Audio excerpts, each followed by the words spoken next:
So welcome to another edition of the Trucking on Route 66 in Missouri Oral History Project, a collaborative initiative between the Missouri State University Libraries and OzarksAlive.com. My name is Tom Peters, Dean of Library Services at MSU. My colleague from Ozarks Alive is Kaitlyn McConnell. She's with us today. Hello, Kaitlyn. Hi. This project is made possible in part by a grant from the Route 66 Corridor Preservation Program of the National Park Service. Today's date is Friday, August 18th, 2017. We're here in my office in Duane G. Meyer Library on the Springfield campus of MSU. Our guest today is Bruce Crim. Bruce, welcome. Thank you. Glad to be here. Thanks for coming in onto campus today, which is move-in day on campus, so it's kind of hard to It was busy. move around when it's move-in day. So both your father and you were involved in trucking in Southwest Missouri, specifically Campbell 66 Express, correct? Right. Okay. Well, let's maybe start with your father. When and how did he get involved in? He started trucking in the early 30s. And in 1933, he and his brother, my uncle, started Sunflower Lines in Joplin. And they basically started moving freight shipments out of Joplin, in the immediate Joplin area. They had authority to Kansas City and out to Coffeyville, Tulsa, Fort Smith. And that was the Depression. Mr. Campbell had already started his business in 26. And Mr. Campbell had figured out the business model was to buy lines and attach their authority to his. So he was on a buying campaign. And in the 30s, they were both broke. And Mr. Campbell would come over to Joplin and visit my dad, and they'd get into long conversations. And the lawyer that put this move together, of one buying out the other, told me years later that they were both broke and they didn't know who was going to buy out who. But Mr. Campbell decided he'd buy out my dad if my dad would stay on the job and run that part of the operation. And they put it together. And that was 41 before they got all the paperwork and everything worked out. And so my uncle, my dad, my first wife, Jane, we have over 60 years working in trucking. Yeah. For the four of us. Now you mentioned authority. So back in the 30s and 40s and 50s, and if you were starting a truck line and you wanted to haul freight from Springfield to St. Louis, you had to apply to the federal government for authority to do so? Well, back when they first started, they didn't have regulation. Yeah. Regulation come in 1935. All right. So Mr. Campbell in 26, when he started with a truck because he had worked for Southwestern Bell. They were putting the wires up and trying to put the phones in. He'd worked for Southwestern Bell and acquired a truck. So when he decided to come back from St. Louis from that job, he took the truck and he started handling coal, delivering coal to homes on his truck, and a few other things to try to help build roads. At that time, the roads weren't too good. So this picture of him shows his first operation. Let's see, that would be this one right here. This is his operation. It's 26. And he started hauling product, mainly food products, eggs and that sort of thing. And he had a regular run to Kansas City, and he'd take loads to Cincinnati, Ohio. And of course there was no refrigeration. He would fill drums full of ice, set them in the trailer. And a typical route from Springfield to Kansas City, back when the roads were so bad then, it would be a 2-day trip. So it would take 2 drivers. So his concern was that taking 2 drivers, and then they'd have to lay over in Kansas City, and it would take even more time. So he took a box about the size of a coffin and nailed it to the front of the trailer. Well, none of the drivers that he had would crawl in that box. He was the only one that would crawl in there. He didn't crawl in there very often. So it would take a while for them to go up and deliver the refrigerated items. And then that got him started bringing freight from Kansas City back to Springfield. He'd find something to haul. The problem back then was that Springfield was a railroad town, Frisco Railroad. And they had 1,000 or more employees. And anybody in business in Springfield wouldn't do anything to make the railroad mad at them.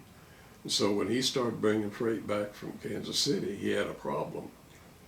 And the way he got around that was he made arrangements to deliver at 4, 5, and 6 a.m. in the morning before the customers got around, so that they wouldn't be embarrassed to have trucking deliver the goods. But the reason why that was important, it would take 3 days from Kansas City to Springfield by rail. And if you could get it almost overnight in some cases, that would be a big improvement. You'd work out an arrangement to deliver it at 4 or 5 in the morning. So that's the way he got started, and he got basically started the same way from St. Louis. But what got him started there, that authority, the local bank contacted him and said, 66 Rapid Express that runs from Springfield to St. Louis and has Chicago authority. They've gone bankrupt, and the banker asked Frank if he'd take over the trucks. He'd help finance him. So he took over their trucks. That gave him authority all the way to St. Louis, up Route 66, and on up to Chicago. Chicago, St. Louis, and Kansas City were the biggest suppliers of Springfield freight. And that's what got him started. Now, what year was it that 66 Rapid Express was bankrupt? That was in 33. 33, right. Then in 35, regulation come in. By then, the way you proved your authority, you went back to your records and got out your bills to prove that you delivered freight from point A to B, and that made up your authority. So in 35, he started, and he basically had that authority that he started, which was Kansas City, and then up Route 66, St. Louis with 66 Rapid Express. And he gained that authority in 1935 when the regulation come in. And the reason why regulation come in was that there was no set price for hauling something from point A to B. And the farmers out west were very disappointed with the railroads, because if your neighbor farmer shipped 1,000 cows, he could get them to market so much less price than what a smaller farmer would get, and they kept fussing about unequal methods for pricing. So that's what really brought regulation in. And that goes into a whole other story about how they determined how you applied rates, and that's a very long story. Yeah. So when trucking was getting started in the 20s and 30s,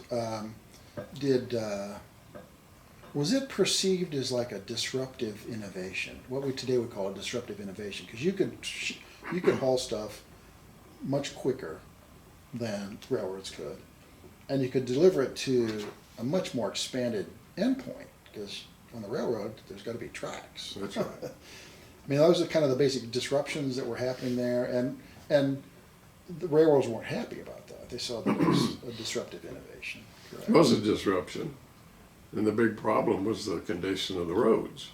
Yeah. The roads were in really poor shape. Yeah. And the state of Illinois, they were ahead of everyone else trying to develop their highways. So in conjunction with the federal government, in 1921, south of Springfield, Illinois, they closed the Highway 29 for 10 miles.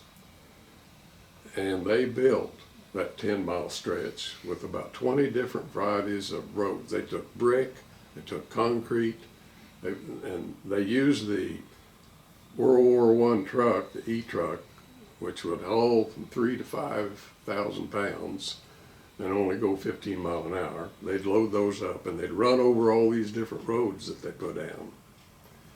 And they finally decided that the best thing was concrete. 4 inches thick in the main road, and on the edge, 8 inches thick.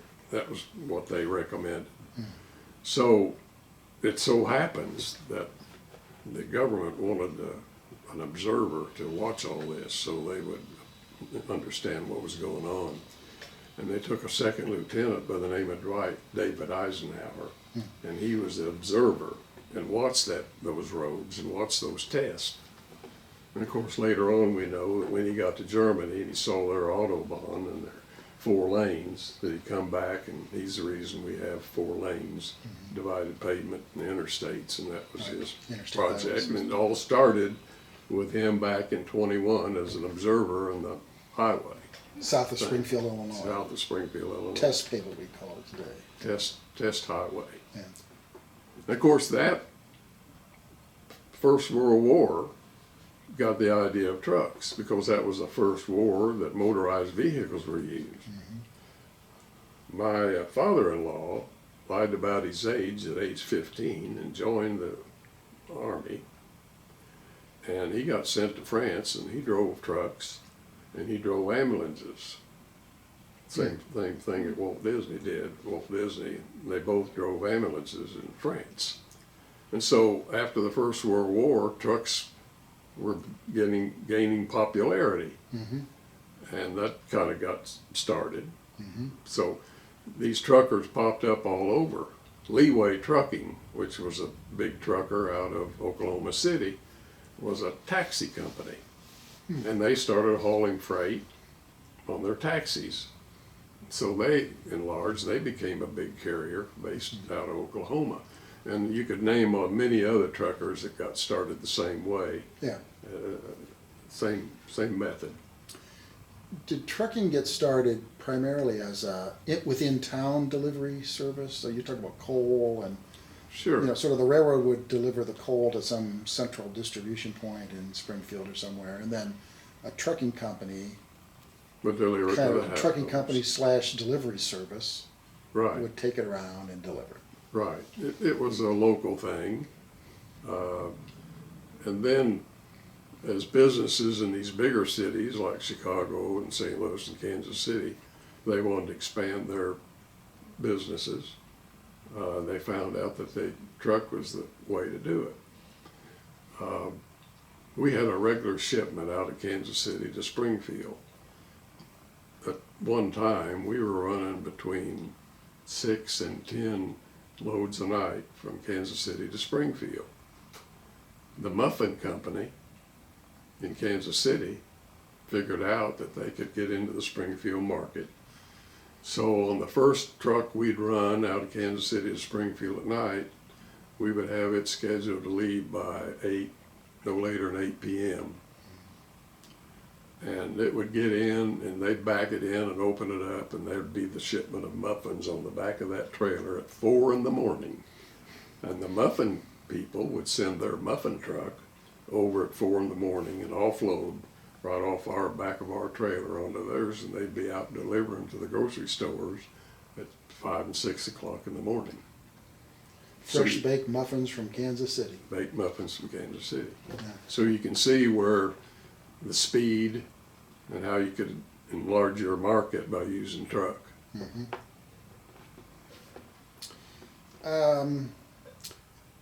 These early employees, when did unionization come into the trucking industry, I guess is my question. I think the Teamster thing started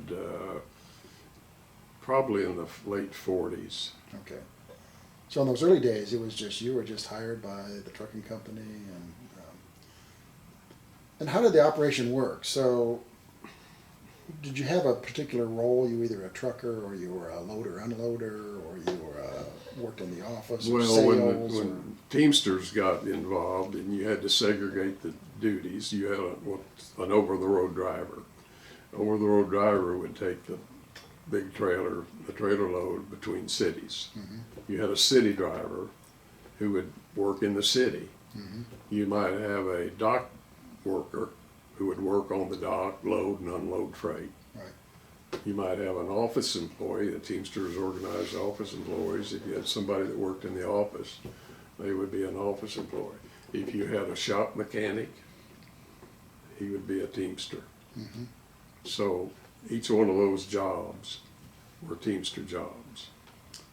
And your father was the overall manager of the Springfield hub? He was general manager of the entire operation. The entire operation. In 52. Okay. 52 to 56 when he passed away. So, feel free to jump in, but I'm just fascinated by this whole thing.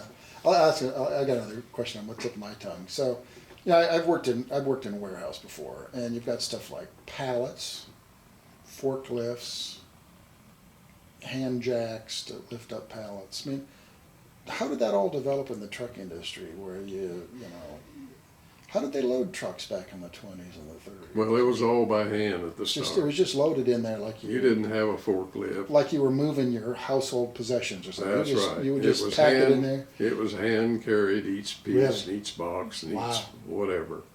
And then it got more mechanized with forklifts, and then pallets come into play. Yeah. And then The very It's notion of a business. dock with a you know, now they have docks where you can drive a forklift right into the back of the truck, you know. And right, you had to have dock level height. yeah, was there always dock level height with trucking?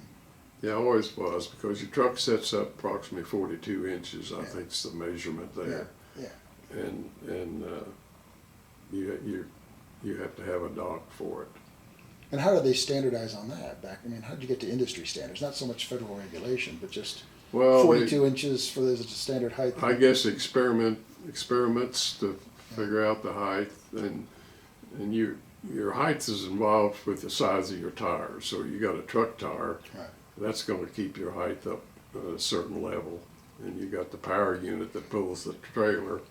So all that evolved out, I suppose, and they come up with 42 inches. I rented a lot of terminals after Campbell 66 shut down, and a lot of the people that would rent them, the first thing they'd do is take a tape measure out and measure the height of the dock. Because if you got it too low, you got a problem. Yeah. If you got it too high, you've got a problem. And you can have accidents and injuries. So nobody wanted to rent a dock that wasn't exactly 42 inches high. Yeah. The dock of the library, I'm chuckling because the dock of the library is totally non-standard. I don't know how that happened, but it's a problem every time a truck backs up to unload or load up something. That's the one thing about how all this developed. Frank Camel was such an innovator. All the trailers had swinging back doors, swing out, swing open.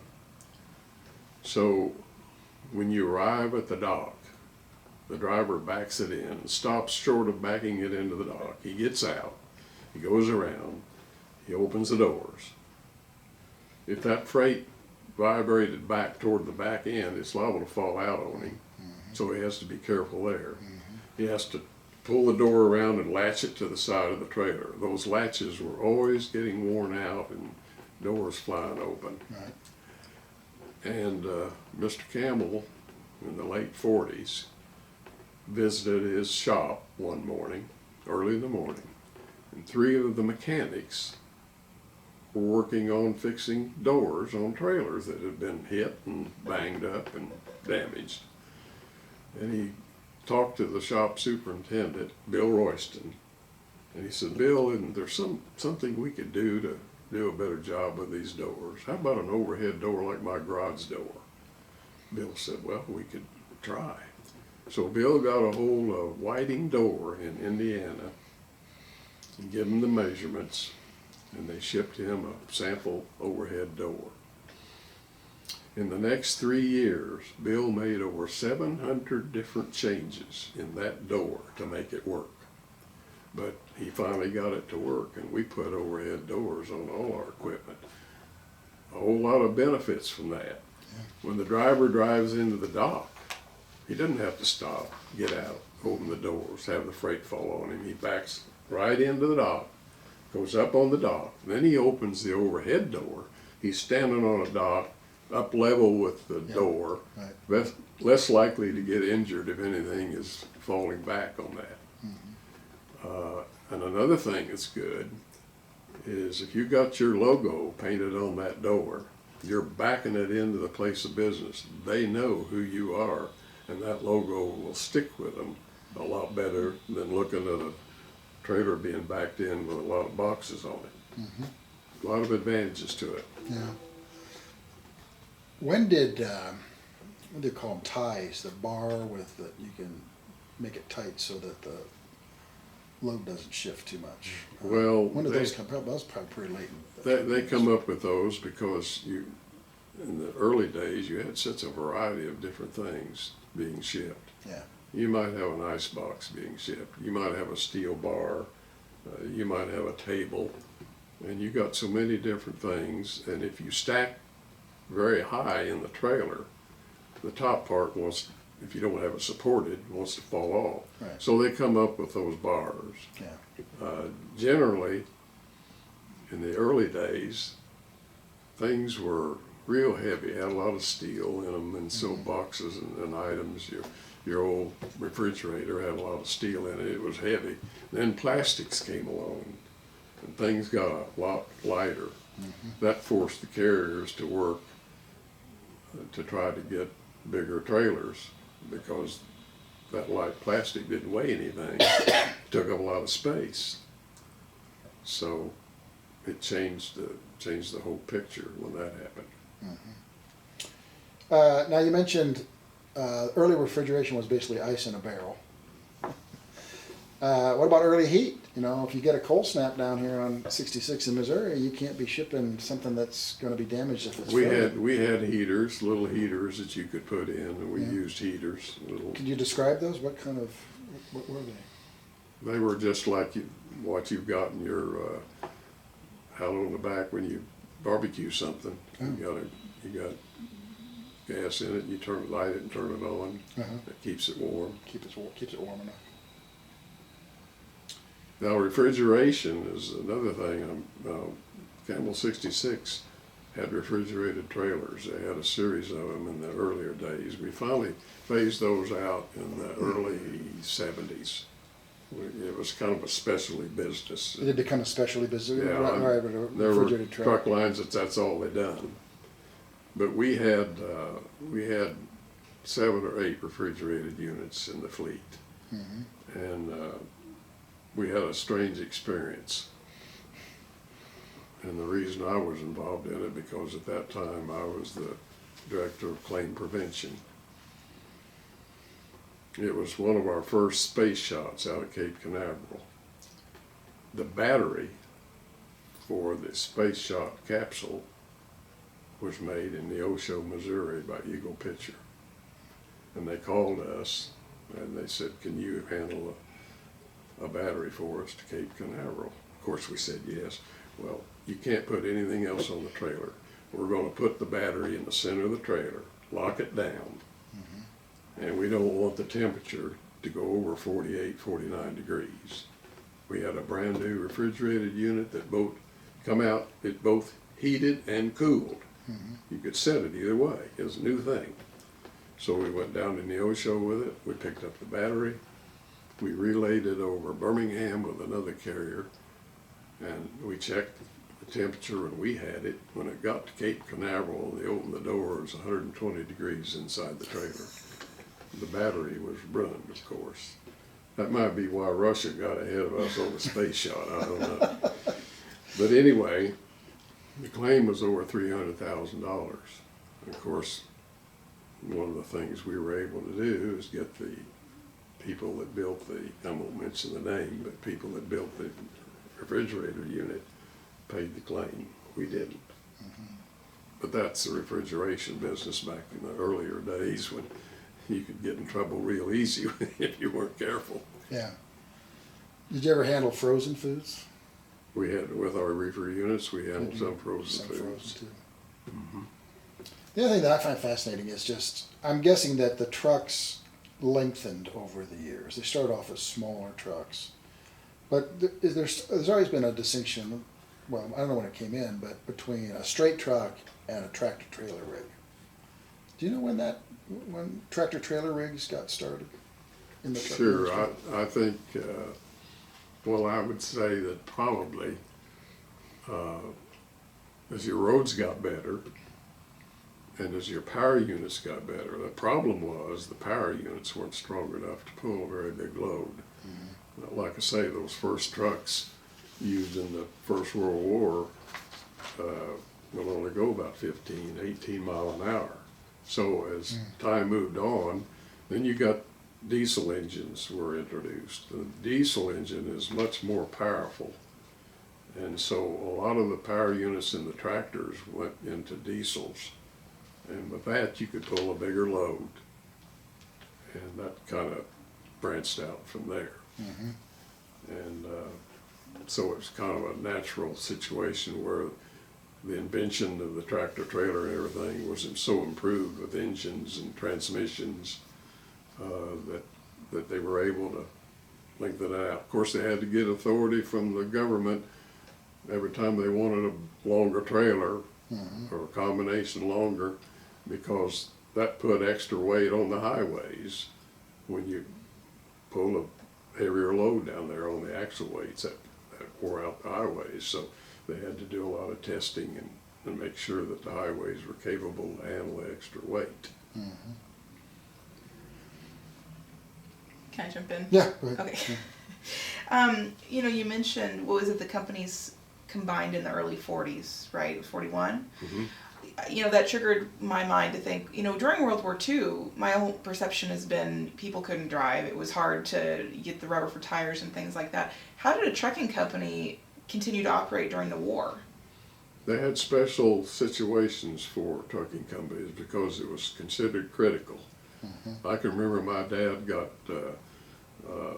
tickets for gasoline for his car because he had to use his car in the business. And I can remember those tickets and what they looked like. And so they made provisions for fuel because the truckers were handling a lot of military equipment. In fact, when Camel 66 and Sunfire merged in the 30s and they closed the deal in 41 and they were both broke basically. And then when the Second World War started, they made a lot of money during the war. They handled a lot of military shipments. There was an ammunition maker over in Parsons, Kansas, which was the old Joplin Authority, and they hauled load after load to New Orleans and other places, a lot of it for export overseas, and so that was a lot of military movement during the Second World War. So just to follow up on that real quick, so the rationing was different for general public versus Right. If critical you were industry a critical industry, they had a different situation. You didn't feel the pinch as much. Right. Yeah. All right. Why did the military prefer to use trucks as opposed to just using rail? Oh, they used rail too. There just wasn't enough capacity for all. Well, capacity and speed. It might take rail from Parsons, Kansas to New Orleans. It might take rail 4 or 5 days. Trucks could do it in 2. Speed would be important.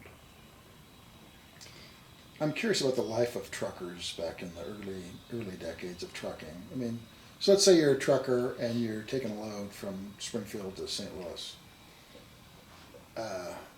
Even today, there's certain hills on I-44 where trucks labor to get up those hills. I'm guessing it was even worse back then. Just getting there. Well, that's true. And we had our safety department ride with one of our drivers on a test run from Springfield to Memphis. The driver shifted that truck 142 times. And of course, there are a lot of hills there. And of course, we done that for a study, and we asked the makers of the engines, can you do a better job to make it less laboring for the driver? And of course, they've worked on that. And it's a lot better now, of course. I don't know what that number would be today, but I'm sure it's vastly improved. But still, when you've got an 80,000 pound rig and you're going up a steep hill and you're downshifting the gears, it's going to be a chore to get up the hill, and you're not going to go up the hill at 70 miles an hour. Well, you know, especially in the beginning of this, you know, presumably people hadn't had as much driving experience in general as they might have today before they get into the trucking business. Were there, you know, exams or different trainings they had to go through before they were able to, or if they said they could drive a truck, were they kind of good to go? Well, in the early days, I don't think there was much examination of the guy. If he looked like he could walk real good and talk real good, he probably got the job. And you know, I can think Camel 66 had a fellow that started with Mr. Campbell by the name of Jim House. It started with him when they first started, probably not too long after 1926. And Jim tells this story and wrote up a story. He started at 25 cents an hour. That was the pay. Wow. And he was started handling freight on the dock at 25 cents an hour. And he would go down, and there might be one truck to unload, and he might work a couple hours. And then some days he might go and work 5 or 6 hours. And he eventually became our central dispatcher. And he was in charge of dispatching over 1,700 trailers and units a week. Well, you know, you mentioned, of course, the Campbell connection, and I guess this might be something someone could look up on the internet, but just so we have it in here, can you kind of talk about how the camel came to be the symbol of the company? That goes back to Mr. Campbell himself. He went through Springfield school system and graduated from Central. And I think, kind of what I've heard so many stories about, whether we might not agree entirely, we kind of have a way to talk in the Ozarks. And I think when he went to school and they asked him what his name was, he had a little bit of a lisp, and it kind of sounded like Frank Campbell, and instead of Frank Campbell.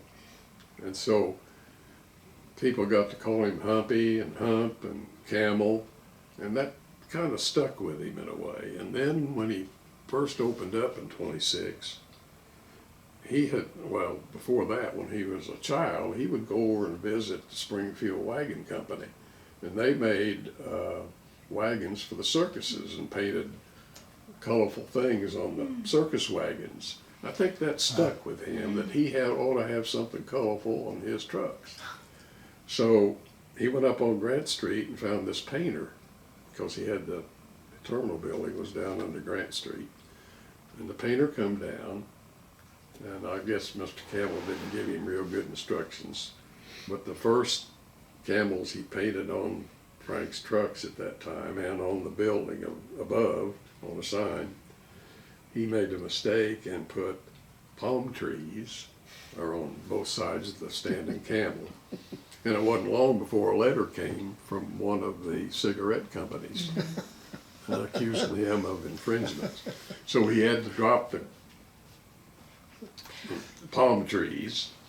I was going to ask about that, because in some of the versions of the Camel, I mean, it looks like the mascot for the cigarette, for Camel cigarettes, and I wondered if subliminally that ever kind of caught on as there's, you know, a connection between the two. There probably was a connection. They tried to keep from it. Of course, the Camel for many years was standing, and he put the 66 on it because of buying 66 Rapid Express. One day, he would go in for coffee in the morning to a little cafe down on Grant Street, and there was a waitress in there that always gave him a hard time. So he walked in there one day, and she'd say something about Camel, and she said to him one day, "Mr. Camel, when are you going to kick that camel in the rear end and get him to running?" He went back and told Bill Boyd, the painter who worked at the shop, "You think you can get that camel to run?" And Bill said, "I can paint that." The thing was, Bill had never seen a camel run. He didn't have any idea that a camel doesn't run like a horse. So you can see that he painted the legs like a horse running, and that stuck. That's very iconic, so I think it worked, you know. And it worked. That's right. It worked. You could make a whole story about the logo. Did it have a name? It's Norton. Oh, yeah, that's right. They named it Strike Norton. that from the record, but I forgot that, yeah. Bill Boyd painted, we think, over 20,000 of them. Wow. So each one there was no decal what was applied. It was all individually painted. Not till after Bill was gone when we went to decals. Yeah. So But- in theory, each one was unique. Well, you could go out on our lot with 100 trailers, and you could walk around the lot and look at the trailers. You never saw an expression on a face similar. They're all, he painted it's how Bill Boyd felt that day was what kind of face he would put on that camel. So you'd have a Monday camel and a Friday camel. And you looked at him and you could see the different expression. And he got kind of locally famous. The schools would bring their grade school kids when he was painting out down by the shop. They'd bring him out for a demonstration. He could paint one side of the trailer in 45 minutes. Wow. And he put on a lot of display for that. And he would paint all the insides of our terminals with the camel and the outside too. Did he paint anything else locally that people would recognize that was kind of iconic things? Bill was an oil artist in his high school days, and he left before he retired. He left one of his oil paintings in our general office, and he had passed away when we closed down. And when we closed down, I called his daughter, and I told her, I said, I don't know what that oil painting of Bill's is worth, but I bet it's worth a lot to you. She come by and we give it to her. But Bill was really good. He could paint anything. He painted this. Wow. It's kind of faded a little bit, and he put my name on it. Huh. But there's one of his camels right there, and that's got a happy face.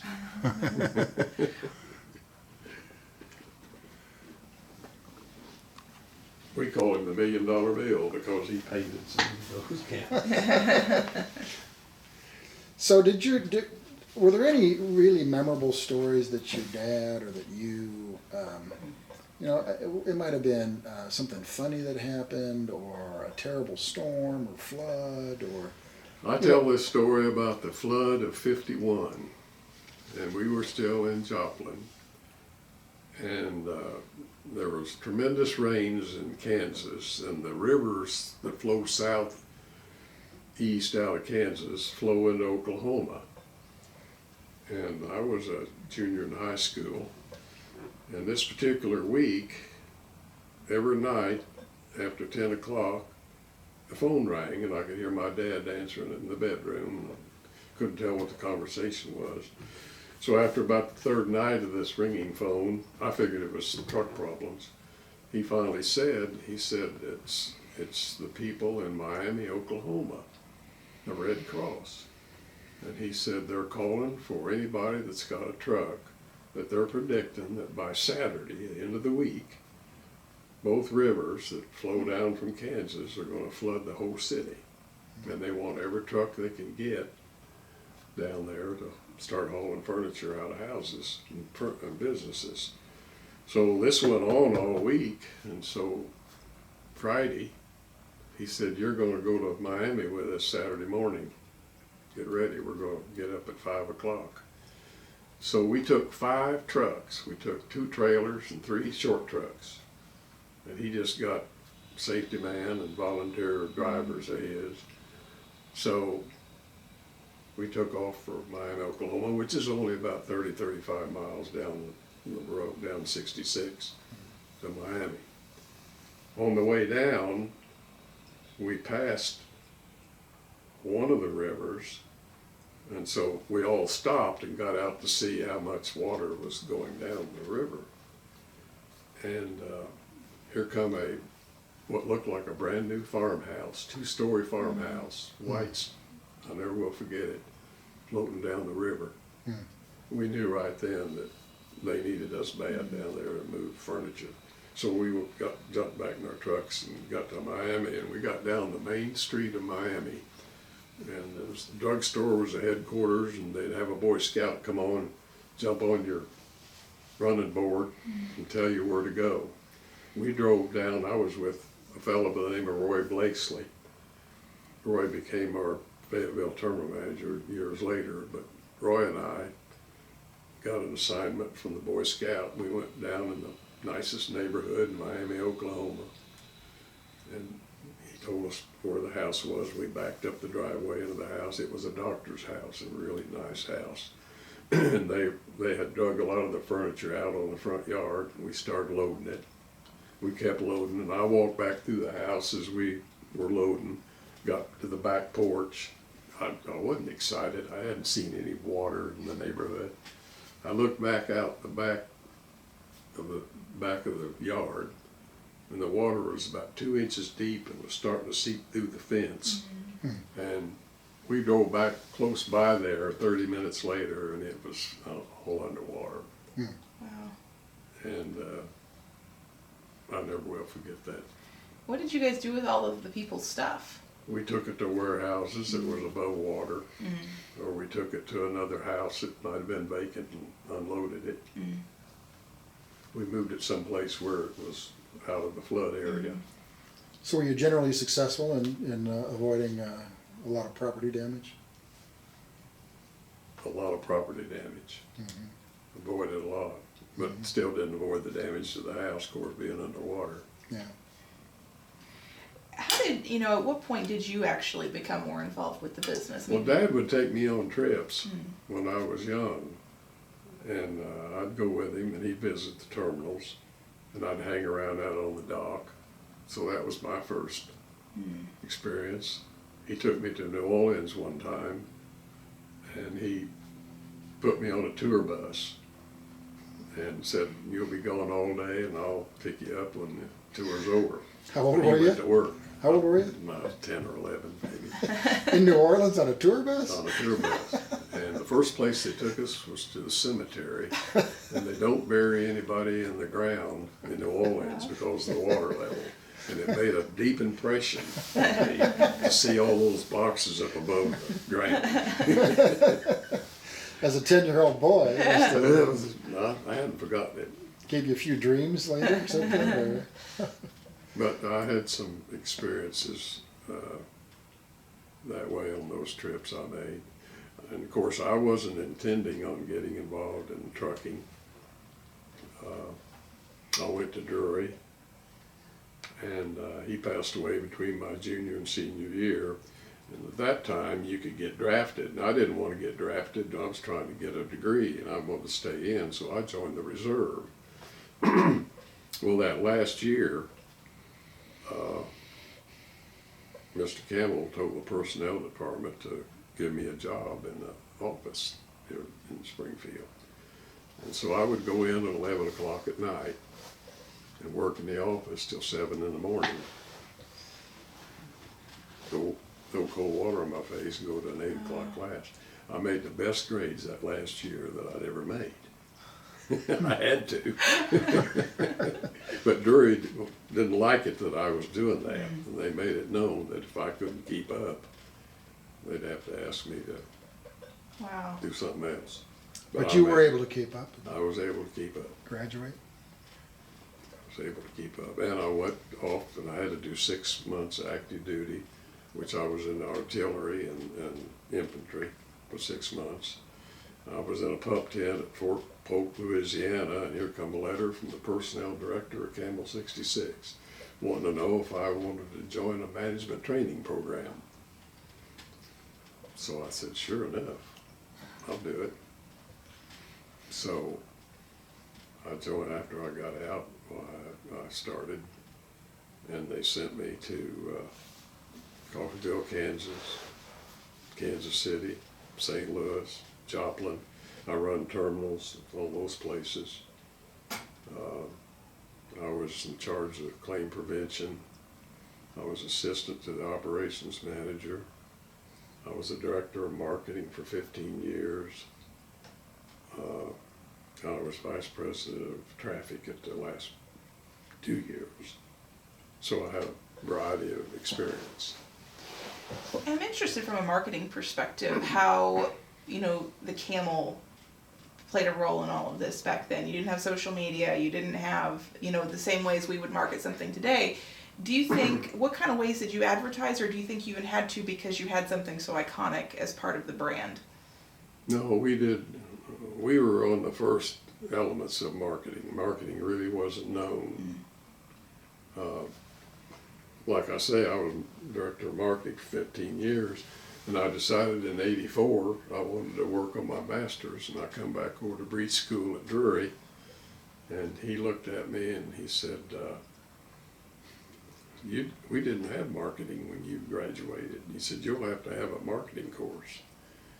So I said, you mean my 15 years of in marketing, I need a course? He said, you'll have to take it. So I did. Fortunately, I made an A in it. And then I had to come over to Missouri State and get an advanced accounting course, which I did. I passed that. And my wife come down with cancer.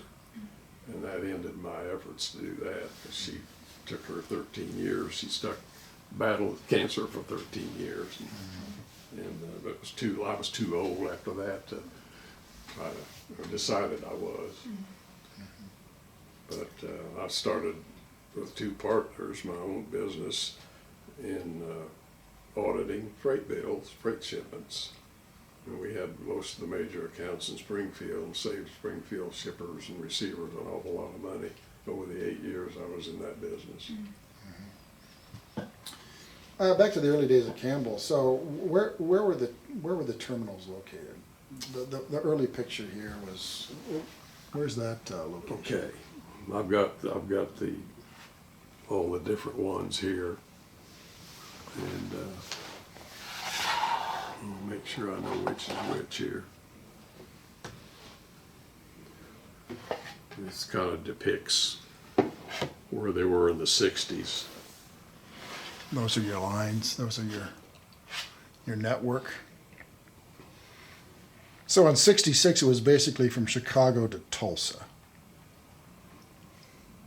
Well, in 51, we purchased, and that opened up the South to us. We purchased a line to Memphis, New Orleans, Baton Rouge, Birmingham. That more than double the size of the company.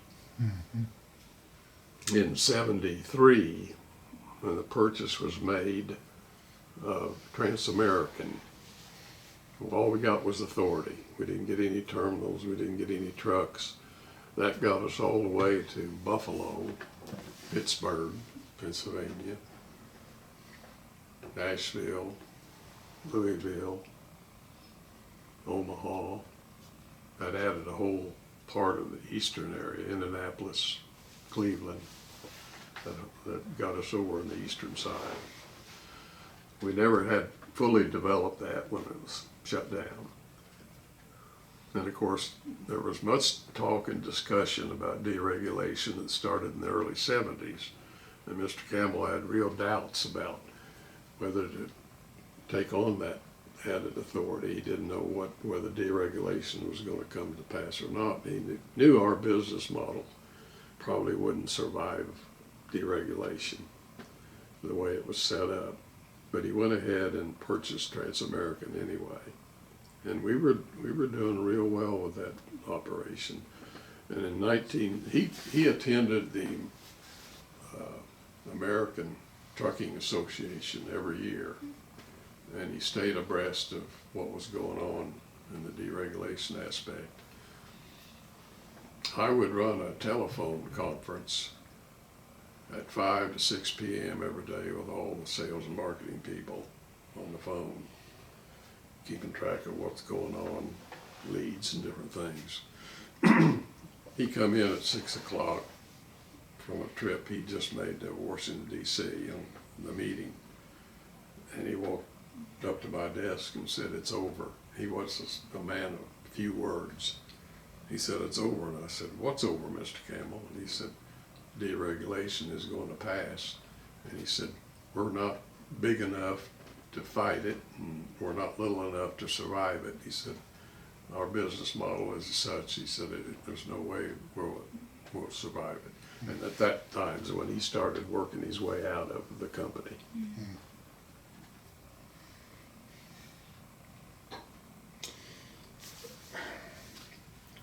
I interviewed someone once about Route 66, and I asked at the end of near the end of the interview, today we sort of glamorize Route 66 and think of it fondly. I asked him, what was the one thing that you think we sort of forgotten about Route 66? He said how dangerous it was. It was very dangerous. And you know, the whole topic of safety, which covers a lot of things, from how long they drove, how long the trucker drove, whether they took some kind of amphetamine or something, you know, health and wellness of the trucker, the condition of the road, the equipment on the truck. I mean, the safety is a big issue, but could you just talk a little bit about safety? Safety was a big issue, and it was a big issue with Mr. Campbell, service and safety. And we had safety men. We had 3 to 4 most of the time in the latter days. They would ride with the drivers. You got to understand that particularly the over-the-road drivers, most of the time they're out at night. And it's important at home what kind of home life they have. They're out all night, they come, they have to sleep during the day. And they would have safety meetings on a regular basis and give safety awards. and safety awards too for city drivers, service awards for length of service. But that was a big emphasis, because if you had a bad accident, it was usually very expensive. You not only might injure someone, and your insurance have to cover that, but you would also give bad service and tear up somebody's freight, you'd have to pay claims for that. So it was highly emphasized, safety aspect. And Campbell 66 had some wonderful employees and wonderful drivers. They won all kinds of driver awards. Mm-hmm. And I can tell you about one by the name of Jake Lathram. Jake won the Missouri Driver of the Year in '52.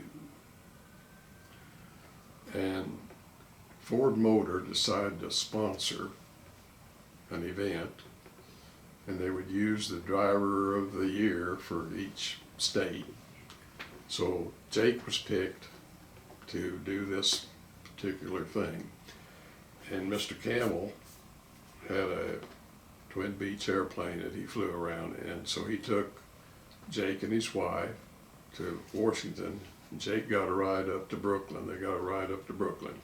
Ford Motor had built 50 Ford trucks. And there was a company in France that made the Liberty Bell, made a copy of the Liberty Bell. And they mounted the Liberty Bell copy on all these trucks. So it was Jake's job to drive that truck back to Missouri. He spent 2 months. I think every elementary kid in the state of Missouri got to see Jake in that Liberty Bell. And they ended up in St. Louis, and Truman was in a parade, and he was in the parade with his Ford truck with the Liberty Bell. And that's where the story kind of ends. And I've read that story more than once. And about 5 years ago, I was up in Jeff City, Missouri Auxiliary Hospital Association, and we went into the Capitol building to meet some of our representatives. And we walked out, and I started down the sidewalk in front of the Capitol, and something caught my eye, and it was the Liberty Bell. Jake had brought it back to Jeff City. They unloaded it and mounted it right there on the grounds of the Capitol building. I just stopped and my mouth fell open. There's the Liberty Building. Jake hauled all over that stadium. Every school child. And So Jake went on to do something like 3 million miles, I think, without an accident. Wow. And Camel 66 had a lot of drivers like that. And these guys would tell stories, and we had a company magazine. Mr. Campbell found that was a good way to communicate with employees. And every quarter or month in the early days, he would write an article in front of that magazine. Camel Tracks, you're talking about. Camel Tracks. So that was designed as an employee newsletter or a magazine. Right. It was pictures and everything. And my wife keeps a website. And just last week, we had a daughter of one of the Joplin drivers who would just love to have a picture. And we found pictures of him getting 30-year service awards. So we copy them and she emails them. And we had 2 of those just this last week. After all, usually we hear from grandkids and people all over the country. And I have all of the Camel Tracks from 49 to 86. I have 90% of them. So I can look up stories about people. In fact, this is a page right out of one of the Camel Tracks right there. That's the claim department. But Mr. Campbell's articles, he was very down to earth, and he made sense, and everybody always liked to read his articles. Are a lot of the drivers still around? Some of them are still around. A lot of them, after we closed, went to work for different trucking companies and then retired. Some of them took retirement. We had an awful lot of drivers that were able to take retirement. But we usually hear from families. Most of them are gone. One of the things that Camel 66 done, which is kind of related to today's news in a way,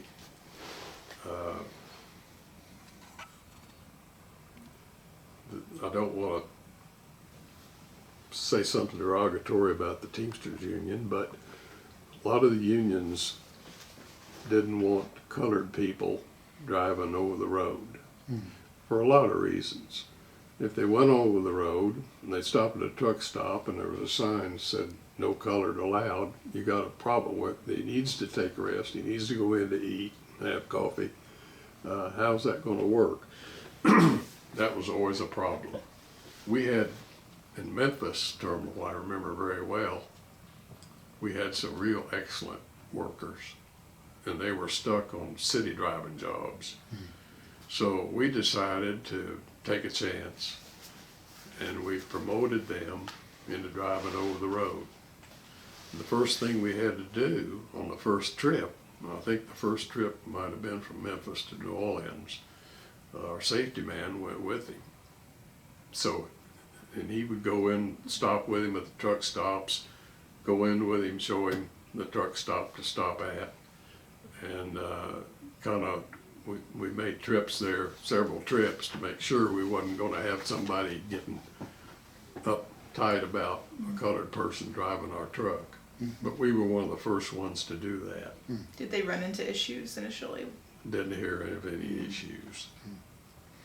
So you mentioned truck stops. So how did truck stops evolve with the industry? And you know, as the industry grew and matured, how would a trucker, were there certain truck stops where you had fuel agreements or something where you'd stop and fuel, or did the truckers know that the saying used to be, if you want a good place to eat, follow the trucks, because those truckers know where to get good food. Right. There was recommendations after so many hours of driving to take a break. So the truck stops were generally on the longer routes, placed in a place where that would work. And we recommended it. And they have a log sheet. They have to log that time off as time off from driving. So it was recommended that they take those breaks. And the companies kept track of how long it took. I had an incident. I was put on a dispatch job for a while in training, and we ran out of drivers in St. Louis, and we had to call the union hall and get an extra driver. And this extra driver come in, I checked him in, and according to his time, he took 45 minutes longer from St. Louis to Springfield than should be. And I questioned him about it, he had no explanation. So I asked the dock foreman to check the freight real close. He come back, said there's a shortage of 75 truck tires off the back of that trailer. 75? Yeah, he stopped, he met another truck in Rolla and offloaded 75 truck tires off the back of the trailer. Needless to say, I don't think he got another driving job anywhere. Did truckers, I mean, was it pretty well known what were the good truck stops and what weren't? Oh, sure. You know. I'm sure that Mr. Campbell always talked about certain truck stops that have certain kinds of pie. Pie? Pie. He would stop there at this stop because he always knew what kind of pie they had. Uh-huh. Yeah, the reputation. Yeah, there's reputations for truck stops, and I'm sure there still are today. And some truck stops, I mean, like a lot of businesses, they go up and down in terms of quality and prestige, and you know. Sure. But you never prohibited your truckers from stopping at certain truck stops, or because it might have been dangerous, or. Don't recall that being a problem, but I'm sure that's probably come up at one time or another. Yeah. Here in Springfield, so where was the first location of Campbell Trucking in Springfield? Right under the Grant Street Viaduct. Okay. What's there terminals. Today? There were some buildings in there, and he had a dock, and he just had a dock for about 3 or 4 trucks at the start. Then he moved across the street and built a bigger building. Did you want or need to be near a rail line? Would you do what we call intermodal stuff back then? We didn't. We done very little intermodal. We done some to Florida at times, but we done very little. It was just good warehouse space. And, yeah. Did you ever have any floods down there? Not that I recall. And of course, 51 is when he built the new facility out on Traffic Way, and that was a big event. And that was a huge size terminal. What's there now? They, after we closed up, they tore it all down. There's a whole group of different businesses in there. Mr. Campbell was really popular with suppliers. This happens to be out of the Saturday Evening Post, August 23rd, 1952. And it's an ad by Dayton Thoroughbred Tires, which I think are still around. But that was in the Saturday Evening Post. It's got his picture, picture of the trucks, and his endorsement of the tires.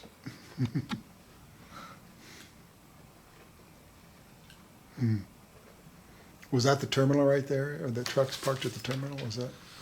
Yeah, that's the Springfield Journal office right there. Sure is. Okay. Yeah.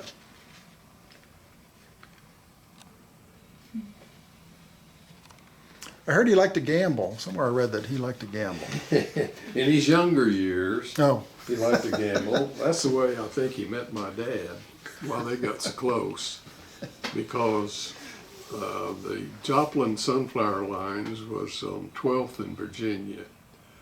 And just past 12th in Maine, about a block or 2 away, was a restaurant. And upstairs in the restaurant was gambling. And Mr. Campbell liked to stop in there. And I don't know whether he visited my dad first or he visited the gambling place first, but anyway, in his early years, I think he was a risk taker. Anybody that built a business like that got to take a lot of risk. He was a risk taker, an entrepreneur for sure, but he would take risks to be successful. And he didn't like his people taking risks. He wanted them to do the good job, and they did. He had a lot of good people through the years that were excellent workers. Did you have a favorite type of gambling? I always heard it was poker. Yeah. Okay. Thank you very much for sharing your memories. Well, I've enjoyed talking about it. I never get tired of telling stories. There's lots of stories to be told. Yeah. You have a lot of memorabilia. I do. I saved everything that I had. A lot of it is stuff I designed myself for sales and customer giveaways. And just here this last week, my memory was come back to me. We had a director of labor relations and safety at one time by the name of Jerry Richards. Jerry was in charge of giving out awards for safe driving and those sort of things. He decided we should have a Camel brass belt buckle. And he, with the lady that was selling them, designed this belt buckle. I didn't bring one with me, but it was a big buckle. It had the running camel on it, the logo. When I saw it, I told Jerry, I said, you better order me some of those because I think we'll have customers that will want them. So he did, and I got them, and I give them out to a lot of the salespeople. And I decided to write a letter and send one to Glenn Campbell. Glenn never acknowledged that he got that from me. But it was during the time that the Good Time Hour was on, his show, The Good Time Hour. And of course I wouldn't miss it. And several weeks after I'd sent him the buckle, I was sitting watching the TV, and he come out and he had the buckle on. And I like to fell out of onto the floor. Never heard from him. But Glenn wore that. But you made buckle. that happen. I made that happen. You kept his pants up that night. Yeah, he had the buckle on. Wow. And I thought, gee, then I had to watch to see if he'd say anything about it. And of course, he didn't. He didn't. But was it? Did they ever do a close up so you could people around the nation could see that was the Camel? Yeah, you could see the Camel. Yeah. Just a quick glimpse is all I got of it, but I knew he had it on.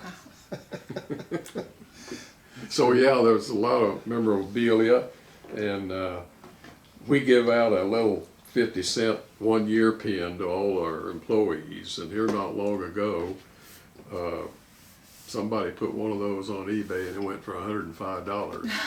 So, and I have bought a lot of stuff back, some stuff that ashtrays and stuff I've designed. That you designed, you had to buy back your own work. I had to buy back my own designs. But I've got quite a accumulation, and John Sellers down at the History Museum is going to have a place on his Route 66 display for me. And I've got some other stuff that he said we'll have to recycle and change things, but I've got a lot of that stuff, and we're ready for the first move on that. So it'll be one of the three main displays in that area where you'll have the Route 66 display. I hear it's supposed to open spring of 2018. I think that's what he told me too. Yeah. I think everybody will want to see that. It's going to be fun to see. Yeah. So any final thoughts about trucking on 66? You know, it seems to have, been part of that whole mythos of 66 was truck driving. It was, and it slowly faded away when they decommissioned it. And that's kind of strange that in a way that Dwight Eisenhower was involved in the first part of looking at the road, and then what he brought in done away with Killed 66. So the whole thing kind of follows a story there. Yeah. Right? Some people have argued that 66 was killed by its own success because the road was becoming so clogged and There is something that a lot of people don't know. There is a 66. Did you know there's a 66 highway? There's an Interstate 66. Well, I didn't know it until in the month of May. The wife and I went to Washington, D.C. and spent a week. It's in Virginia. And I looked up on the way in there and I was on 66. So who gave them the authority to name that 66? I think there was kind of a reverse argument about using 66 again. I'm sure there A lot was of people didn't like it. I'm sure there were a lot of people that didn't like it because we have so many memories about it. Yeah, there's only one 66. That's right. Okay. That's Well, amazing how many thousands and millions of shipments that we handled down 66. And you could not, between early 40s and 80s when we went out of business, you could not drive from Oklahoma City to Chicago without passing or meeting a dozen or more Camel trailers at any 24-hour period. You couldn't, we were out there all the time. Mm-hmm. And one of the last things we done was Bill Boyd started it. When they got the diesel engines, they had a shutter on the front of that cab. And when it got so much heat, that shutter would open. Mm-hmm. Well, Bill started painting the running camel on that shutter. And so you would meet him coming down the road. If the engine was cool enough and he was running on a flat area and the temperature was cool, you'd see the camel on the front of the truck. But if it was hot, those shutters would open, you wouldn't see the camel on the front of the truck. Oh, that's great. Well, again, thanks very much Thank for you. taking Well, time it's and my pleasure. come down to campus and share your memories.